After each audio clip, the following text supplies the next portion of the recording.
seréis difícil porque bastante difíciles para mí ya. Así que, pero bueno, lo primero de todo, bueno, buenas tardes, lluviosas, ya ha parado la lluvia, con lo cual espero que podamos escuchar y atender todos con más atención.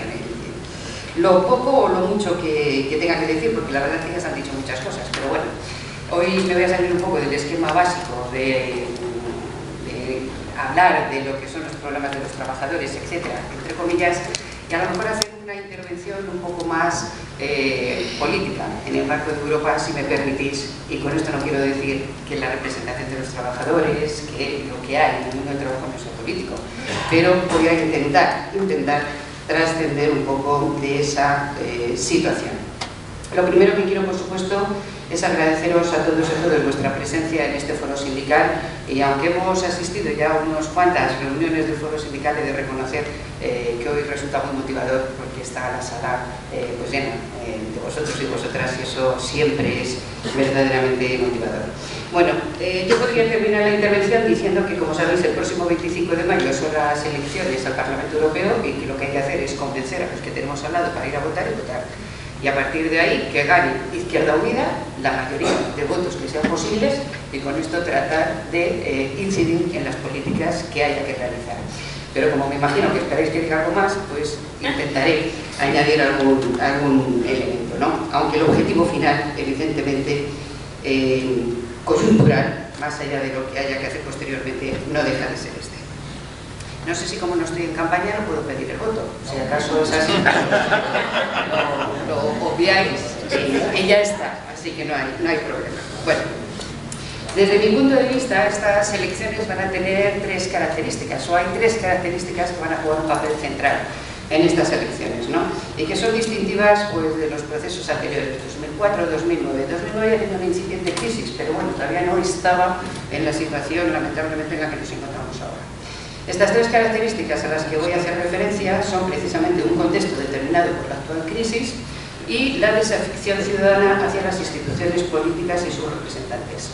Y ahí, desde Izquierda Unida, ha construido un programa aplicable, un programa creíble, un programa concreto, un programa que se puede llevar a cabo si efectivamente tenemos una composición parlamentaria que nos dé margen para poder hacer ese programa.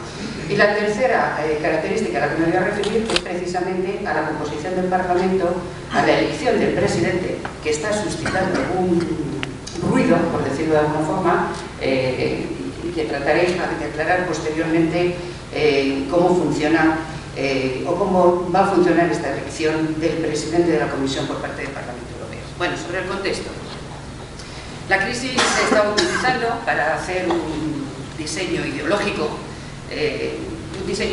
que ya estaba cuidadosamente planificado desde hace mucho tiempo, ¿no? Y que tiene su máximo exponente en la pérdida precisamente de los valores sociales y socializadores del trabajo.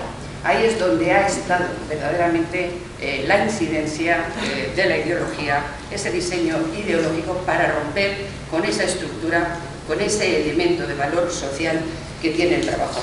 El trabajo en este momento, después de muchas reformas, después de otros procesos a los que ahora hago referencia, el trabajo se contempla como un elemento más de producción, y lo que ha hecho es que ha dejado de ser un espacio generador de derechos.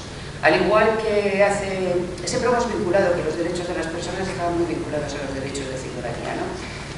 Bueno, tuvimos en 1789, se escribió los derechos del hombre y el ciudadano, y claro, los hombres tenían derechos como hombres y como ciudadanos. Luego Olimpia de Gomez, en 1791, escribió el libro Los derechos de la mujer y la ciudadana, para decir que las mujeres evidentemente también tenían derechos y también eran ciudadanas, y la costó que en 1793 la cortara en la cabeza, precisamente por haber escrito esto. Esto quiere decir que los derechos de ciudadanía han dejado de ser, y ahora tenemos una situación específica con la cual precisamente la pérdida del valor trabajo como generador de derechos está haciendo que también tengamos una pérdida de derechos de ciudadanía.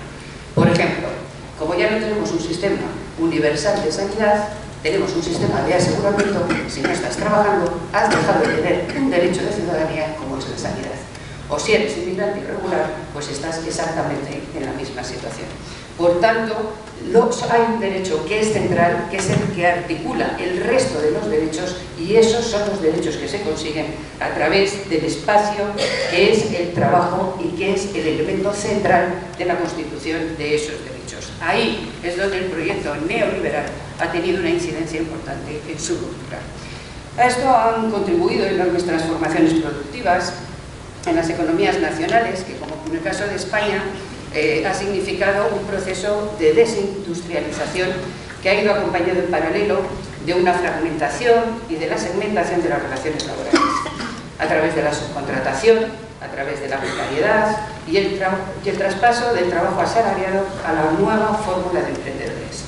He de decir, lo siento mucho, pero las políticas, una política por lo menos que está llevando a cabo el Partido Popular, el gobierno, está dando sus frutos. Y está dando sus frutos porque efectivamente ha hecho 6 decretos leyes donde aparece la figura del emprendedor y claro, en los 2 últimos meses, y lo ha comentado antes Agustín, ha descendido un poquito el desempleo. ¿Pero por qué ha descendido un poquito el desempleo? Porque lo que se ha incrementado es la figura del autónomo, la figura del emprendedor, pero en absoluto el empleo asalariado, que se sigue destruyendo, evidentemente más frenado, pero se sigue destruyendo, y la única compensación que ha tenido esa generación de empleo es precisamente en ese empleo autónomo, en ese empleo llamado de emprendedores. Es un empleo individual y evidentemente se trata de tener una ruptura de las relaciones laborales dependientes por las relaciones mercantiles para así también apostar por el individualismo e ir terminando con otras figuras o estas instituciones de carácter laboral. Todo ello ha estado reforzado por legislaciones destinadas a debilitar el poder y la capacidad de negociación de los sindicatos. Están aquí algunos compañeros de Telemadrid y yo quiero hacer una referencia no solamente a ellos, que han estado ahí aguantando, en fin, como los 300 de Esparta, si sirve la comparación, pero por ejemplo, claro, yo legislo, ¿no? Y hago una ley por la cual puedo despedir a trabajadores públicos, del sector público, puedo despedir a quien considero oportuno, pero despido independientemente de que después un juez declare que es improcedente. Si es improcedente porque se ha hecho mal el proceso, lo mínimo que tenía que hacer la persona que ha llevado adelante ese proceso es por lo menos presentar la dimisión.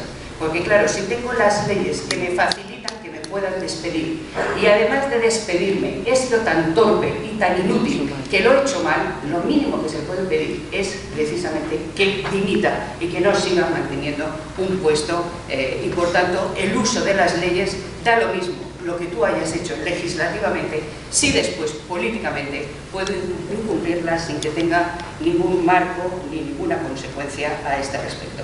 Espero que que para la primavera de 2015 serán las elecciones en la Comunidad de Madrid. Espero que haya un resultado altamente positivo y espero que el gobierno de izquierdas que salga de la Comunidad de Madrid evidentemente restituya esos puestos de trabajo a los trabajadores de Madrid.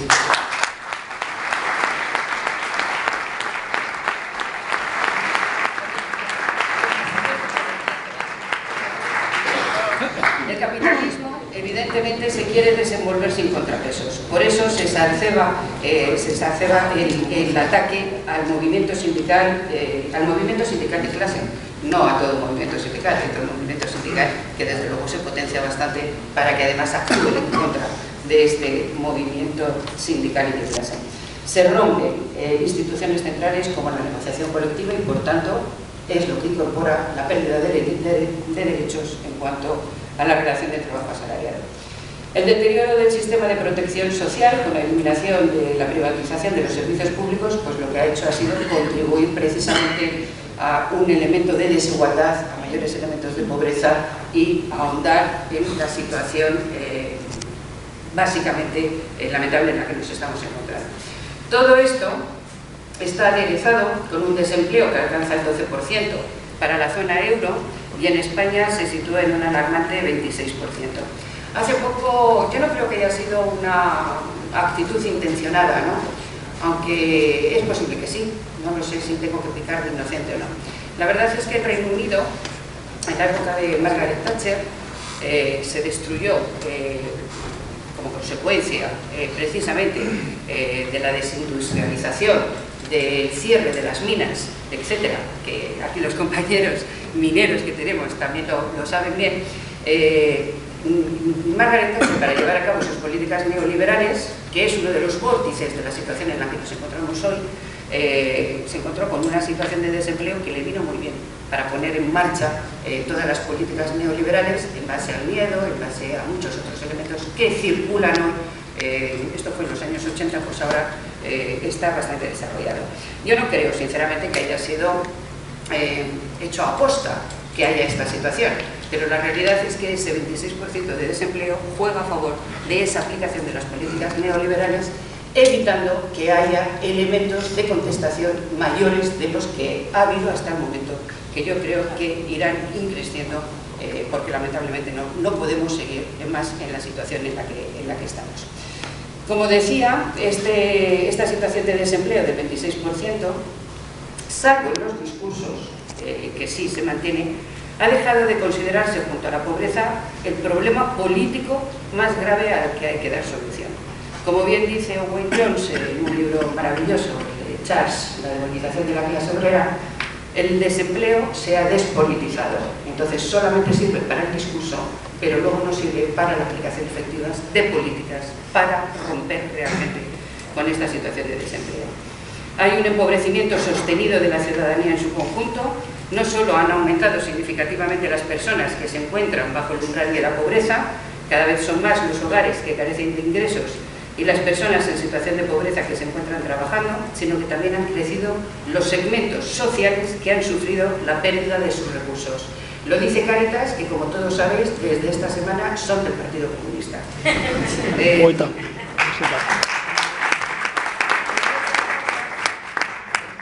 Entre otras causas, por la presión a la baja que se ha producido en los salarios y en la participación salarial en la renta, con el objetivo de mantener, y en el caso específico de España, incrementar los beneficios empresariales. En el resto de los países europeos es verdad que ha bajado el salario, pero el incremento de los beneficios empresariales se ha mantenido constantemente.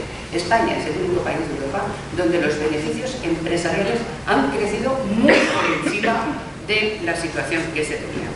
Bien, ¿qué es lo que pasa? Pues que efectivamente llegamos a la desafección ciudadana ante las instituciones políticas.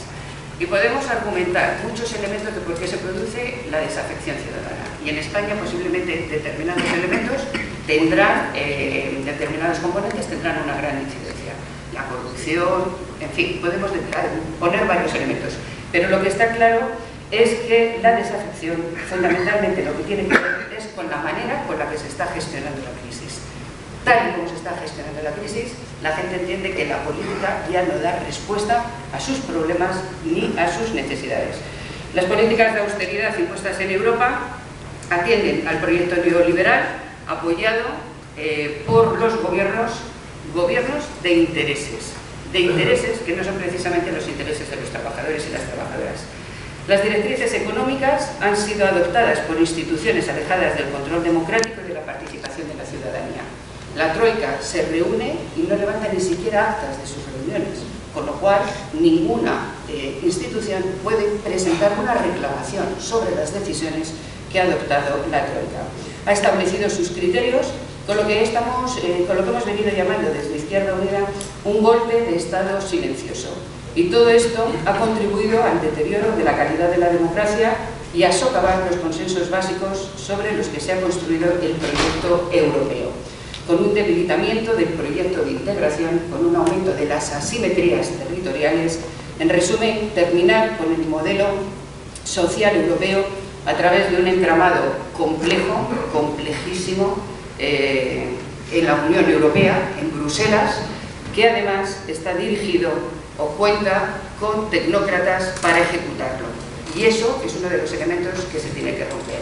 El entramado puede ser complejo, pero quien tiene que ejecutar las políticas, quien tiene que decidir las políticas, son políticos y no tecnócratas. Porque además no es verdad, es que los tecnócratas tienen ideología. Aquí no hay elementos que sean de carácter neutro. Cabían dos posibilidades. Podíamos exportar el modelo social europeo al resto del mundo o importar las recetas neoliberales. La decisión ha sido el importar las recetas neoliberales. Y el interés precisamente ha sido terminar con ese modelo social europeo y el estado de bienestar.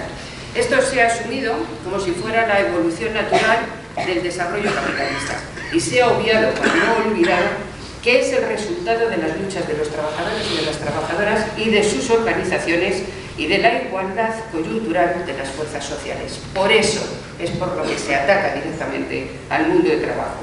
En resumen, todo ha sido resultado del equilibrio y del contrapeso de las fuerzas políticas y sociales que lamentablemente en este momento está bastante roto en favor de una de las partes.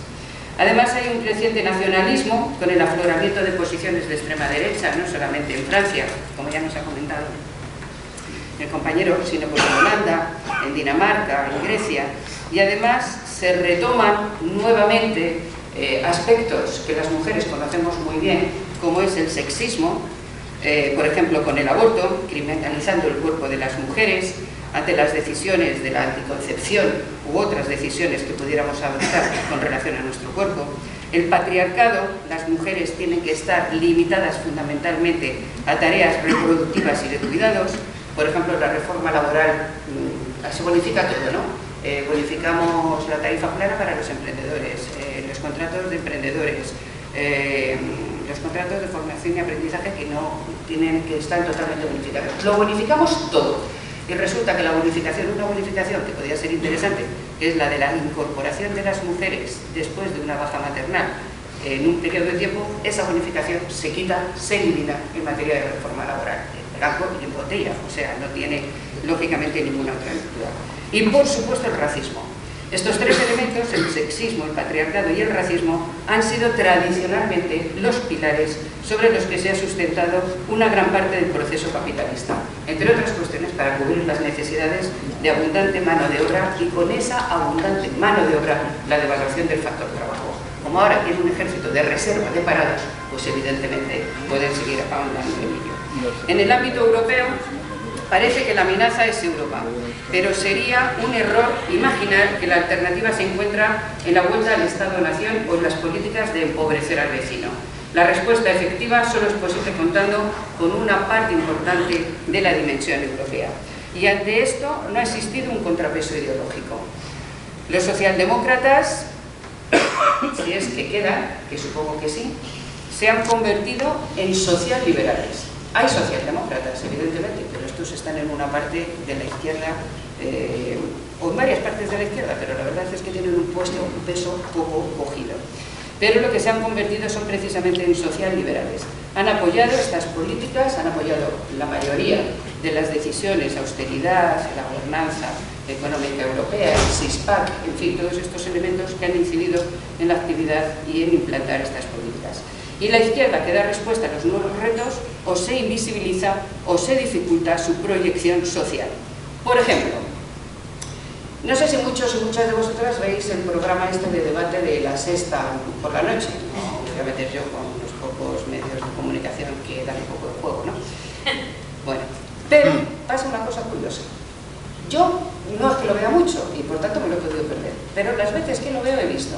Hay un representante del Partido Socialista siempre, Antonio Miguel Carmona. Hay un representante del Partido Popular siempre, Marguelda. Hay un representante de Vox, que es un partido que no tiene, como puede ser por ejemplo, Inda. También podría poner a Eduardo Rojo, pero bueno, se reparten entre los dos lo que corresponda. Perdón, Alfonso.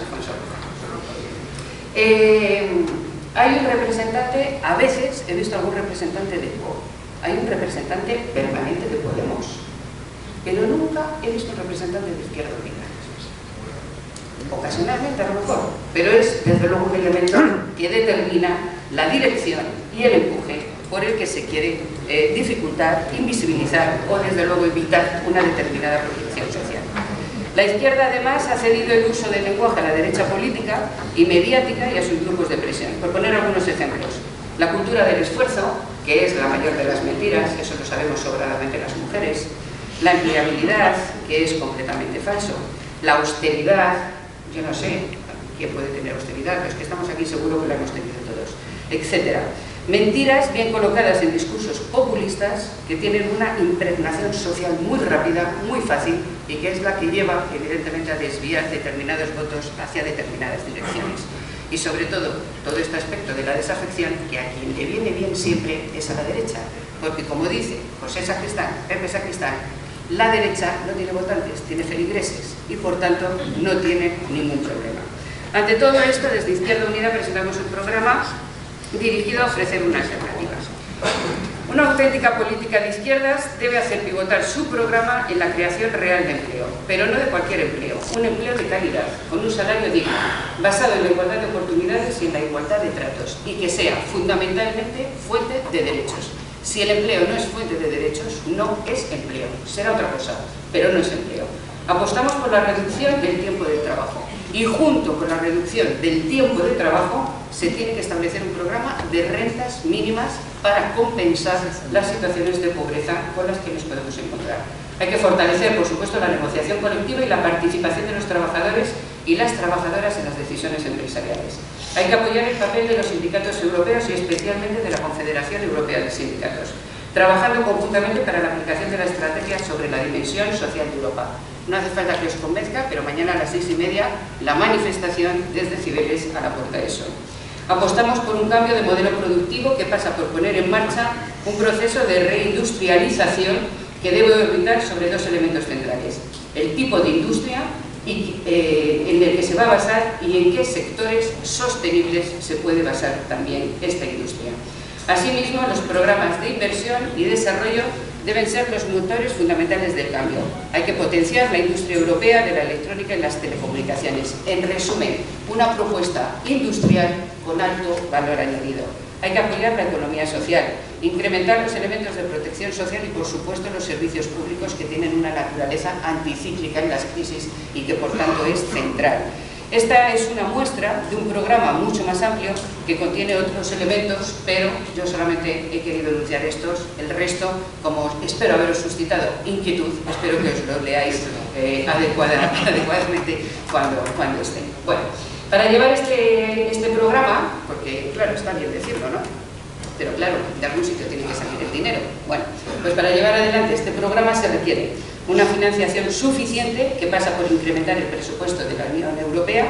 Está establecido en cerca del 1%, que es totalmente limitado e insuficiente para desarrollar la actividad. El Parlamento Europeo sí tiene competencias en materia presupuestaria y, por tanto, algo debería hacer en esta dirección. La propuesta que nosotros tenemos es que se aumente hasta el 3% el presupuesto de la Unión Europea. Tiene unos marcos de referencia, 2014-2020, pero podríamos intentar jugar con ello. Una fiscalidad que termine con el fraude, la competencia fiscal entre los países miembros de la Unión Europea y la existencia de paraísos fiscales. En lo único en lo que estoy de acuerdo que no hay izquierda y derecha, entre comillas, por mucho que algunos se empeñen en decir que esto ya no es un problema de derechas y de izquierdas, es en esto de que hay que rebajar la fiscalidad, ¿no? Esto que parece que ya ahora no es una política ni de derechas ni de izquierdas. Bueno, lo que sí es una política de izquierdas, y evidentemente sobre lo que nosotros tenemos que incidir, es que lo que tiene que haber es una fiscalidad justa. Y que haya una fiscalidad justa significa que pagan más los que más tienen, que se lucha contra el fraude y que la fiscalidad sirve para la redistribución de la riqueza, para separar cuáles son los criterios de reestructuración de la misma. Y no estoy hablando en absoluto de quitar toda la deuda, porque hay una parte de la deuda que es legítima y por tanto esa parte de la deuda tiene que seguir existiendo. Pero hay una parte de la deuda que no es legítima y esa es evidentemente la que hay que saber cuál es para liberarnos de los lastres de los intereses del Estado. Finalizo. El Tratado de Lisboa determina que el Parlamento Europeo ejercerá conjuntamente con el Consejo la función legislativa y la función presupuestaria. Ejercerá funciones de control político y consultivas en las condiciones establecidas en los tratados. Elegirá al presidente de la Comisión. Aclarar aquí, porque claro, el discurso es que el Parlamento va a elegir al presidente de la Comisión. No, el presidente de la Comisión, se explica un poquito más tarde en el tratado, el presidente de la Comisión se nombra por parte del Consejo y en base, atendiendo los resultados en el Parlamento, y el Parlamento ratificará, pero el presidente se sigue nombrando. La propuesta viene por parte del Consejo y no es una propuesta por parte del Parlamento. Puede tener su aquel y por tanto es preferible dejarlo claro que no es una elección directa, sino porque si no se llega a un acuerdo y se tiene que volver a presentar, se tiene un procedimiento de un mes, se tiene que volver a votar, tiene que haber un periodo de consultas, en fin, quiero decir que puede no ser tan sencillo como aparentemente pudiera ser. Bueno, el Parlamento tiene un papel de colegislador junto con el Consejo y sí tiene incidencia. Y voy a poner, por ejemplo, algo que ha pasado en este pasado mes de marzo. La Comisión aprueba un informe sobre igualdad en materia de género, presencia en el Parlamento, sexualidad, en materia reproductiva, etcétera, ¿no? Y se aprueba en la Comisión. Bueno, pues este informe, que además dice que tiene que haber una situación paritaria, hombres y mujeres, de presencia en el Parlamento, etcétera, ahora mismo la representación de las mujeres en el Parlamento Europeo es del 36%. Que tiene que haber una presencia femenina y tal, llega al Parlamento, y aunque esté aprobado en la Comisión, el Parlamento lo rechaza, por pocos votos a favor. Pero esta propuesta de igualdad de género en Europa ha sido rechazada por el Parlamento. Por tanto, sea el papel colegislador.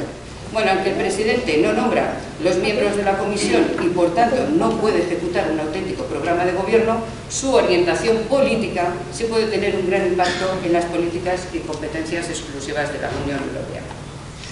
Y es aquí donde toma una especial importancia el proyecto a incorporar.